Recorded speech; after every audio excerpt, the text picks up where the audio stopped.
Estamos ya. Ya estamos.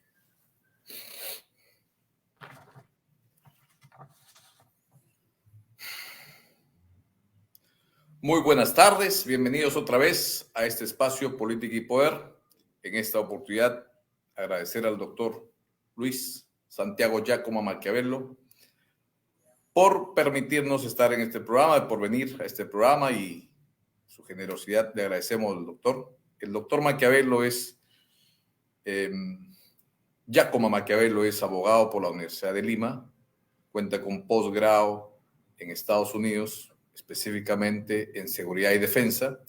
Él estudió en el posgrado en el Williams Perry Center and Asian Pacific Center de los Estados Unidos, y también tiene estudios de maestría en la Universidad San Juan Bautista. Es consultor internacional, catedrático de Derecho Internacional y a la vez ha sido analista de inteligencia en la Dirección Nacional de Inteligencia Estratégica específicamente también, y ha trabajado también para el Instituto de Estudios Estratégicos. Es catedrático, fue catedrático de la Universidad Nacional Mayor de San Marcos, ha enseñado también en la Universidad Ruiz de Montoya y en la Universidad San Juan Bautista. Nosotros le agradecemos inmensamente por participar en este programa. Bienvenido, doctor. Gracias por atendernos. Gracias a ti, Norman, un amigo y un muy querido alumno. Muchísimas gracias. Además, el disclaimer, fue mi profesor de Derecho Internacional Público, precisamente. Exacto. Y te agradezco.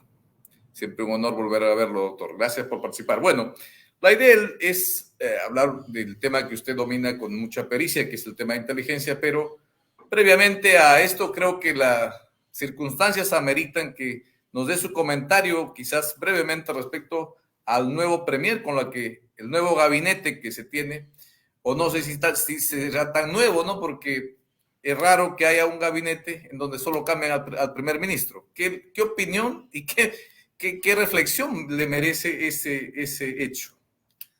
Yo tenía mucha esperanza de un cambio profundo en el gobierno, no solo de nombres, sino de actitudes, no solo de nombres y de ministros, sino de enfoques. Pero creo que la realidad nos ha demostrado que es más de lo mismo. No es un cambio real, al punto que el señor Gustavo Arancén, que es el nuevo PCM, ha sido propuesto por Otárola, eso ya se sabe. Es más, Otárola lo nombró como representante del Perú en la OEA, ¿no? Y hay una larga amistad de mucha intensidad entre ellos. Y como bien dices tú, no ha habido ningún cambio ministerial. Y hay carteras que se cae ya de Maduro el cambio ministerial, ¿no? Yo pensaba que iba a ser el canciller, iba a ser el nuevo PCM, me hubiese parecido fantástico, o un aglutinador de opinión, un sujeto dialogante, amplio, ¿no? Pero creo que eso no ha pasado, desgraciadamente, ¿no? O sea, en todo caso, su opinión es que aquí, en todo caso, estaría diciendo de un otro que Otárola, al parecer, podría seguir gobernando, en todo caso, a través de su nuevo personaje, que prácticamente fue su embajador. Entonces lo trae y él mismo, bajo sus propios términos, pone un premier al cual lo va a poder manejar seguramente, ¿no? Eso, y además, esa es la impresión que hay, ¿no? Y eso, y además que vamos a seguir en un gobierno que privilegia el día a día en lugar de privilegiar el largo plazo. No se gobierna en mi opinión de día a día. Es lo más triste, ¿no? Y vamos a seguir en esa dinámica perniciosa. Bueno, doctor, gracias por su comentario. Creo que es importante saber. Es triste lo que está pasando en el Perú, instituciones enfrentadas, un retroceso en varios indicadores de la democracia. The Economist nos puso ya como una democracia híbrida, lo cual dice habla muy mal de nuestro sistema democrático, sistema de partidos en crisis. Pero bueno, el día de hoy quiero aprovechar su tiempo acá para que nos cuente un poco, nos explique un poco sobre el tema de seguridad. Como sabemos, la seguridad tiene muchos aspectos, muchos campos. Se habla de seguridad multidimensional, se habla de seguridad interna, seguridad externa, se habla del Sistema Nacional de Inteligencia, que es donde usted ha elaborado como especialista en su momento. pero como experto en seguridad, en todo caso, explíquenos, doctor, cómo funciona el sistema de inteligencia en el Perú, porque diera la impresión, por ejemplo, a veces que cuando se trata, por ejemplo, de algunos crímenes que se cometen en contra de la policía actúa de manera rápida y terminan atrapando a quienes los agreden, pero cuando se trata de otras situaciones como perseguir o capturar, por ejemplo, a Cerrón o a otros políticos que han cometido delitos, pasan meses, años y no se sabe nada. Cuéntenos cómo funciona el sistema de inteligencia en el Perú. ¿Está organizado en una sola institución? ¿Tiene un ente rector que lo nuclea y lo supervisa? ¿Cómo es? No sabemos en realidad a ciencia cierta cómo funciona exactamente y sería bueno que nos comente ese aspecto. Ante todo, empezar porque el sistema, la actividad de inteligencia en el Perú a nivel estatal está regulada en el decreto legislativo 1141, sí, 1141, que es una muy buena ley. Hace muchos años se hizo, hace 9, 10 años, y acertaron los legisladores en ese entonces.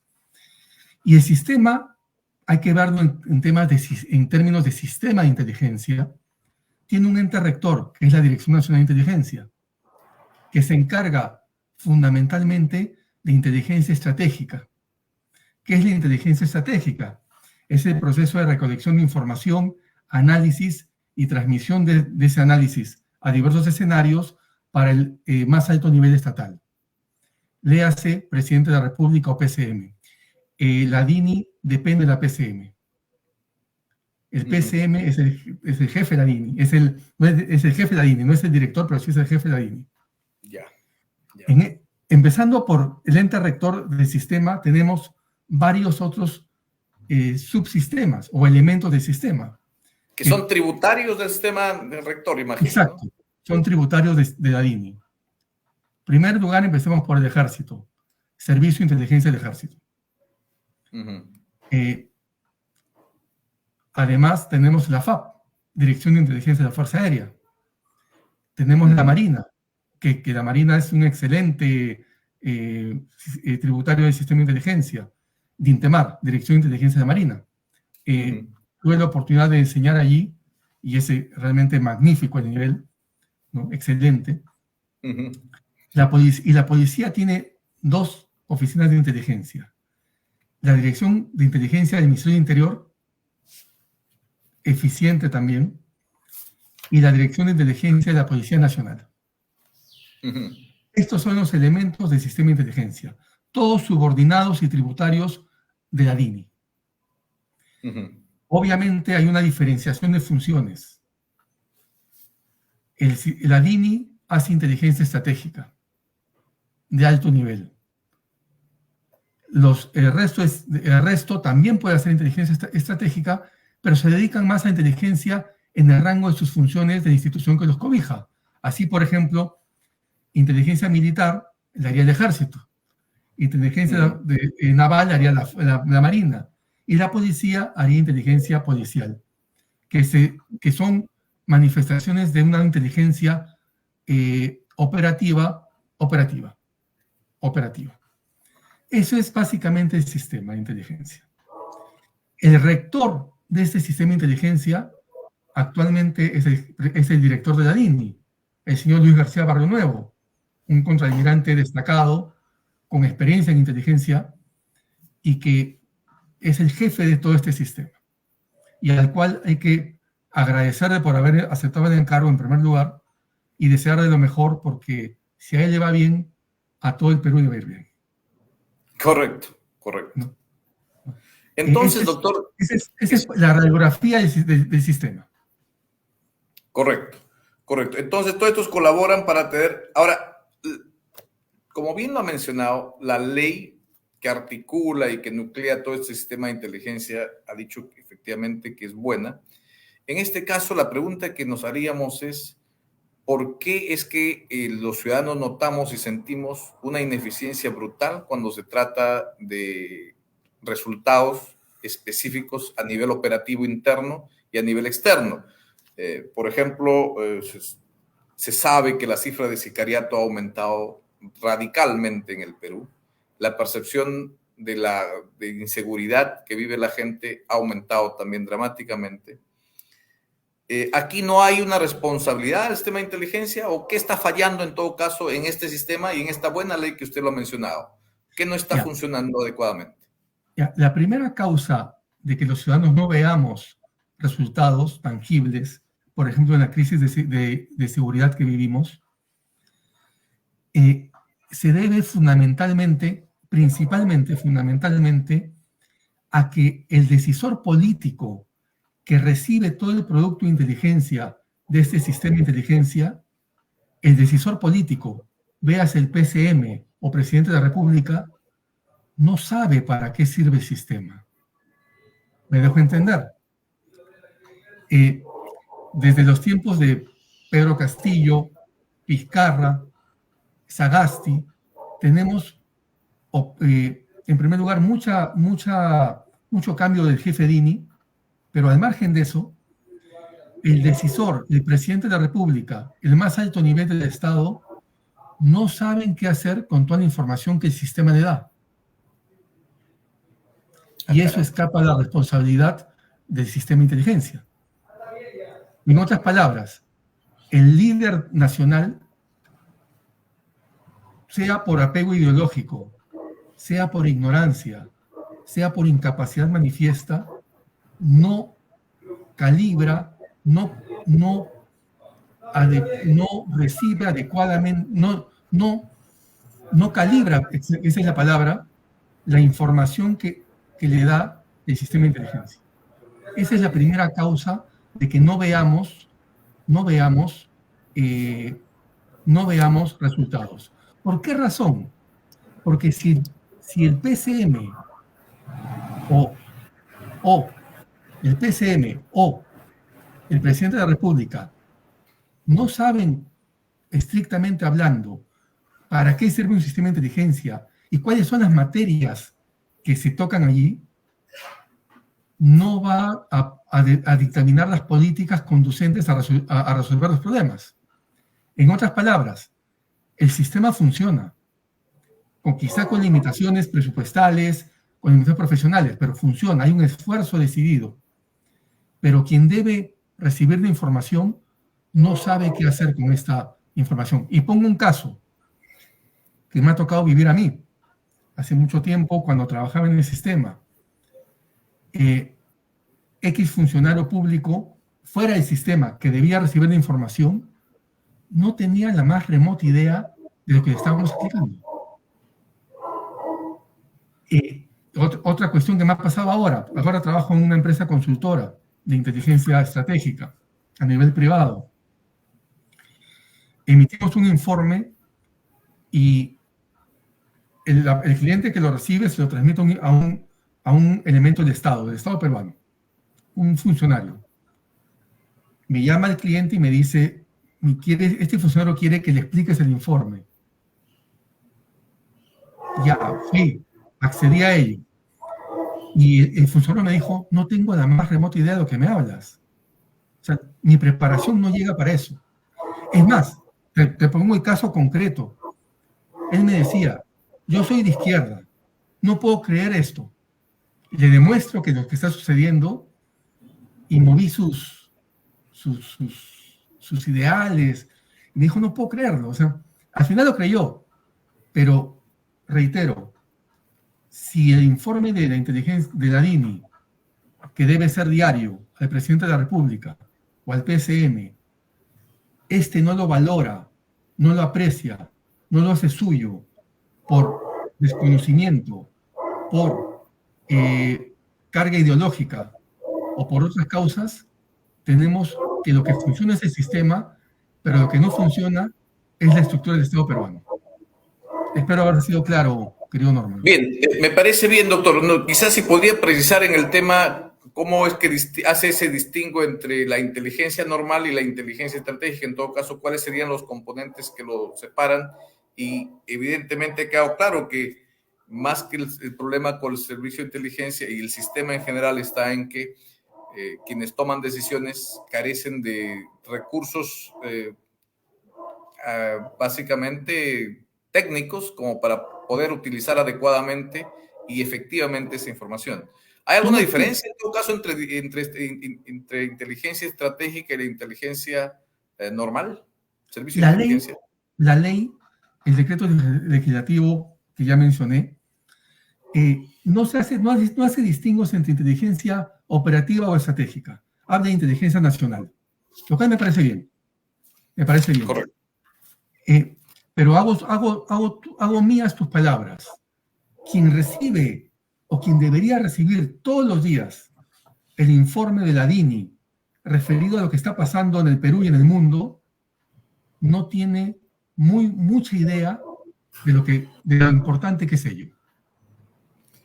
¿Qué amplitud cubre la información de inteligencia? O sea, un reporte que debe llegar a presidencia. Todo el mundo. Lo que pasa en la guerra Ucrania-Rusia, por ejemplo, las consecuencias de esa guerra, la situación de equilibrio estratégico entre China y Estados Unidos en el estrecho de Taiwán, por ejemplo. Eso para darte dos ejemplos a nivel internacional. ¿Y de inteligencia interna, está comprendido ambos, la externa y la interna, o solamente se basa en la relación internacional del país? No, en el informe diario están comprendidos ambos aspectos de la inteligencia, la nacional y la externa, si quieres verlo así. Perfecto. ¿No? El frente interno del frente externo, en palabras de inteligencia, ¿no? Correcto. Ahora, quien recibe eso debe ser capaz de entenderlo y decirle al director de la DINI, en este caso al señor Luis García Barrionuevo, haz esto, haz el otro, te doy recursos para esto, te doy recursos para el otro. Correcto. Pero esa retroactividad, esa retroalimentación, en mi opinión, es lo que está fallando. El informe de la DINI es competente, es bueno, pero falla el operador político que lo recibe. Entonces, en este caso estaríamos hablando prácticamente de un sistema en el que se produce la información y efectivamente, en este caso, con todos los problemas internos que tenemos, tanto en minería ilegal, en tala ilegal, en trata de personas y en otros temas delictivos, en todos estos temas el gobierno sabe, en todo caso, los ministros, en este caso el ministro del Interior, el ministro de Defensa, saben exactamente qué está pasando, pero deciden o no hacer nada por desconocimiento o no hacer nada porque simplemente tienen intereses en ello. ¿Se podría concluir en esa línea o estoy exagerando en la comprensión de lo que acaba de mencionar? O porque temen alguna reacción a la actuación. Por ejemplo, si van contra la minería ilegal, evidentemente van a haber protestas de los mineros ilegales, ¿no? Si van contra la delincuencia, evidentemente va a haber riesgo de incidentes armados, de balaceras, como comúnmente se les llama, ¿no? En las calles de Lima. Si van contra, por ejemplo, actividades políticas terroristas, puede ser que tengan algún efecto judicial posteriormente y sean enjuiciados los elementos que ahí intervienen, ¿no? Entonces, yo creo que hay ese temor que a la postre nos está costando la inseguridad, porque hay que recordar algo: si un país es inseguro, no va a haber inversión extranjera en él, y tampoco inversión nacional. Y reitero el punto central de mi intervención. El sistema de inteligencia, la DINI, como elemento, como núcleo del sistema, articulador y director del sistema, funciona. Y creo que lo están haciendo bien. No, ahora, tengo limitaciones en cuanto a saber cómo lo están haciendo. Confío que lo están haciendo bien, porque no trabajo ahí. Si lo supiese, Fiscalía vendría a buscarme y preguntarme cómo sabes, ¿no? Porque todo es secreto, no, obvio. Claro, pero claro, en base a haber trabajado ahí y en base a seguir trabajando en inteligencia privada, estratégica privada, del sector privado, pues estoy seguro que lo están haciendo bien. Creo que Luis García Barrionuevo tiene todas las señales para ser un excelente director DINI. Creo que lo que falla es el eslabón superior. Perfecto, queda clarísimo ese aspecto. Perfecto. En todo caso, doctor, ya yendo un poco a temas operativos, quizás, ¿cómo es que se genera la inteligencia? ¿Cuál es el modus operandi regular que existe para poder generar inteligencia? ¿Y cómo es que a lo mejor digamos, una persona que termine una carrera puede, en todo caso, pensar, decir, bueno, el servicio de inteligencia es un espacio en el que, en todo caso, me interesaría desarrollarme? ¿O Ya, es que uno postula, busca ese espacio, o es que ellos vienen hacia ti? ¿Cuál es el mecanismo en este caso? Ya. Gracias por... Has puesto una pica en Flandes. Has acertado con la pregunta. Porque, y voy a empezar por la última interrogante. Perfecto. Que, si los profesores jóvenes quisieran acceder al sistema de inteligencia, ¿no? La inteligencia es multidisciplinaria.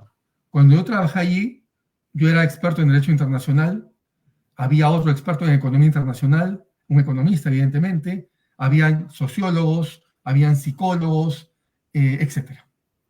Y habían elementos militares cuya intervención es bienvenida, ¿no? Por supuesto. Y elementos policiales cuya intervención también es bienvenida, obviamente. Son multidisciplinarios. Había científicos políticos, habían gente profesional en ciencia política como tú, ¿no? Correcto. Entonces, y gracias por la pregunta, porque siendo multidisciplinaria, ¿qué ha pasado en la DINI desde que se inició con el CNI, año 2001 más o menos, hasta la actualidad? Ha habido mucha rotación profesional. Entraba un gobierno, sacaba analistas, entraban sus analistas, algunos capaces, otros no tanto. Venía otro jefe DINI, metía a sus analistas, sacaba a otros analistas, y ha habido una especie de rotación muy grande en el sistema, lo cual, en mi opinión, no es procedente, no es correcto, porque se rompen estructuras de análisis. Un analista de 7, 8, 9, 10 años ya tiene muy buena idea, o debería tener muy buena idea de lo que está haciendo, ¿no? Si se le saca, el Estado pierde un activo, la DINI pierde un activo, y no solo la DINI, todo el sistema en general.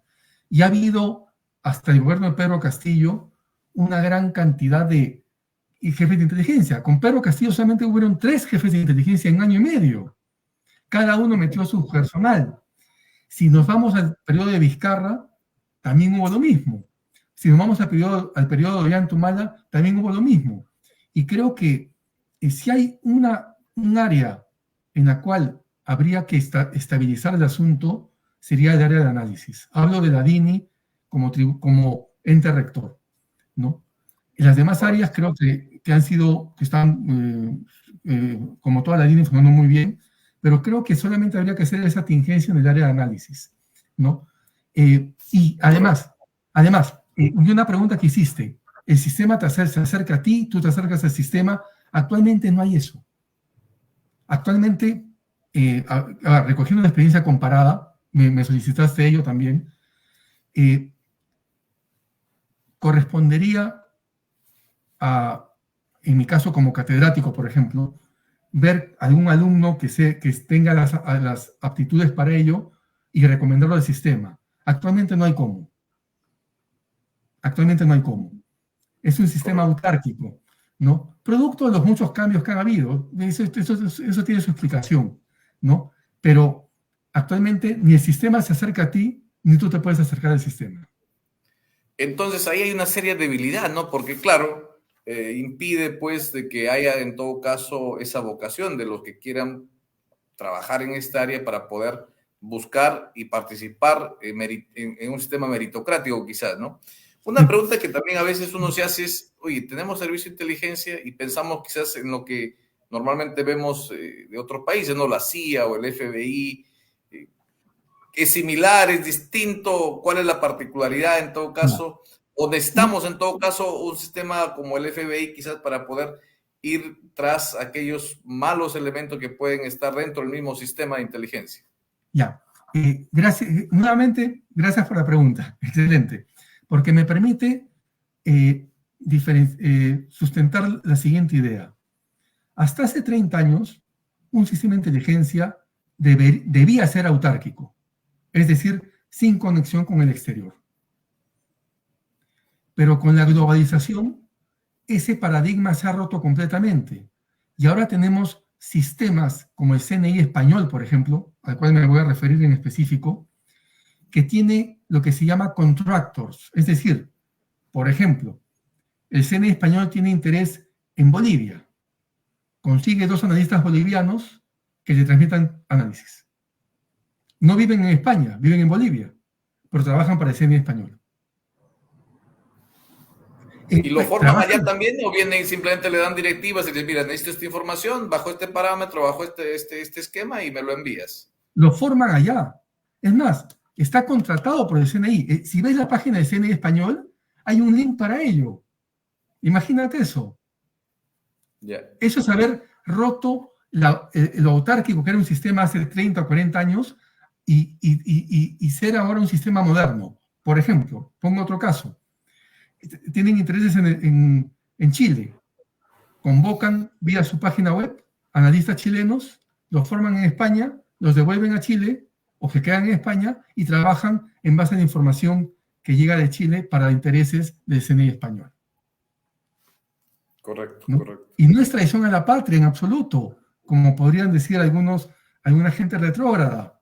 Es simplemente que la actividad de la inteligencia también se ha privatizado. Y voy ahora al ejemplo de sistemas de inteligencia europeos, español entre ellos, tienen múltiples contratos, es decir, tienen un cuerpo de analistas propio, tienen analistas en los países, pero también tienen dentro de su jurisdicción think tanks independientes que le aportan producción.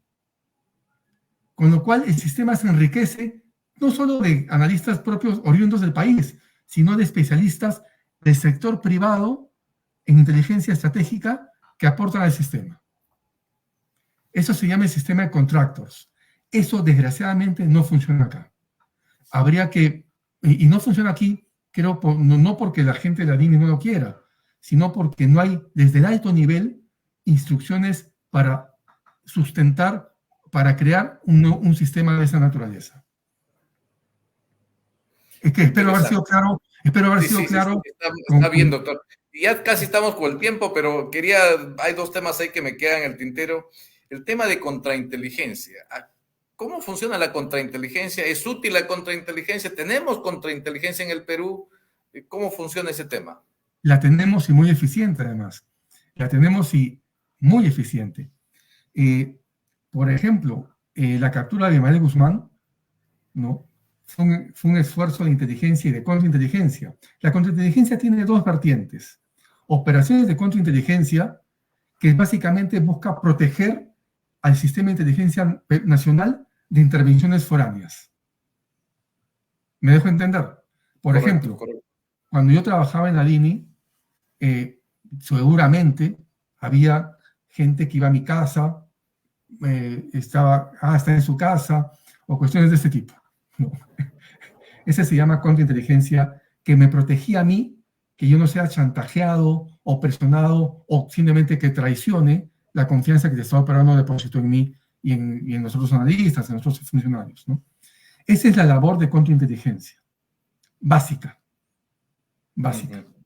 ¿no? Y reitero, los tenemos y muy eficientes. Que no los veamos es porque la contrainteligencia nunca puede dejar verse. La contrainteligencia siempre es invisible. Claro. Que tú misma sepas, definición que tú sepas, ¿no? qué hace la contrainteligencia sería un fracaso de la contrainteligencia.